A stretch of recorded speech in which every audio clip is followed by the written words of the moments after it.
नमस्कार दोस्तों। आज हम बात करेंगे मिर्गी यानी एलएफसी के बारे में। इसके बारे में बहुत सारे लोग के पास बहुत सारी गलतफहमियां होती हैं। बहुत सारे लोग की मान्यता ये होती है कि यदि किसी को मिर्गी आ रहा है तो उसको जूता या चप्पल सुंघा दिया जाए तो सही हो जाएगा।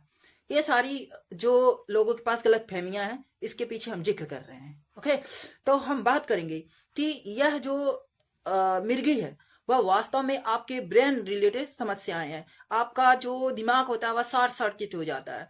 और यह बीमारी उन व्यक्तियों को होता है कि जो जैसे बहुत ज़्यादा कम नींद लेने वाले या बहुत ज़्यादा तनाव लेने वाले, बहुत ज़्यादा खान पान खराब होने वाला, किसी का जो जेनेटिक्स होता है मतलब अनुवांशिक होता है, जिसके माता पिता से कोई चीज़ें उसके संचरित होती हैं तो उसे जेनेटिक्स बोला जाता है। तो कुछ लोगों का ये जेनेटिक्स होता है। किसी का मतलब ऐसे कहीं आपको चोट लग जाता है तो उसके वजह से भी ये घटनाएं हो सकती हैं। बाद में यह चीजें उसके साथ यह घटना रिपीट होती है। ब्रेन ट्यूमर किसी के पास होता है तो भी हो जाता है। तो ब्रेन ट्यूमर जैसे आपके शरीर में जब समस्या ऑलरेडी होता है तो उसके वजह से यह घटना होती है। कि मतलब होता क्या है कि आपका जो दिमाग के पास जो सिग्नल है वह बहुत धीमे या बहुत तेजी से पड़ता है, जिसके वजह से आपका दिमाग जो है ना चीजों को समझ नहीं पाता है, आप अनकंट्रोल हो जाते हैं।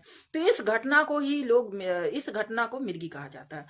और बहुत लोग कहते हैं यह भूत प्रेत के वजह से होता है, तो ये बात गलत है।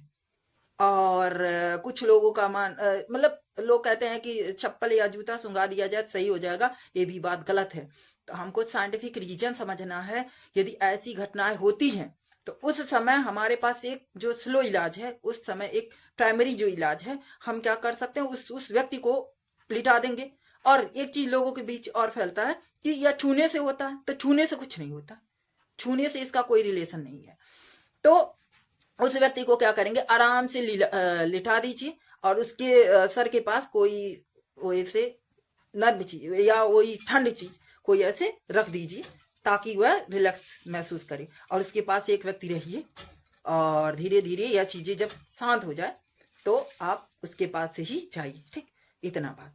उसके अलावा आप ऐसी घटनाओं के लिए आप डॉक्टर के पास जाएंगे, वो जो प्रिस्क्राइब दवा करेंगे उस हिसाब से आप लेंगे। और इसके लिए चेक होता है ईईजी, जो ब्रेन चेक होता है, ईईजी चेक होता है, वो ब्रेन चेक होता है। या स्कैन, एमआरआई स्कैन करवा सकते हैं। ये सारी घटनाएं होने के बाद से पता चलेगा क्या समस्या है और प्रॉपर दवा लीजिए, तब उससे यह चीजें सही हो जाएगा। ठीक है, आप गलत फहमियों में, बहुत सारी भावनाओं में नहीं फंसिए या ये किसी के छूने से हो जाता है, ऐसे हो जाता है, वैसे हो जाता है, ये सारी चीजें गलत फहमियां हैं। आई होप कि आप चीजें समझ गए होंगे कि इसके पीछे क्या फैक्ट है, क्या मेन रीजंस है। ये सारी चीजें आपको समझ में आ गई होगी। धन्यवाद।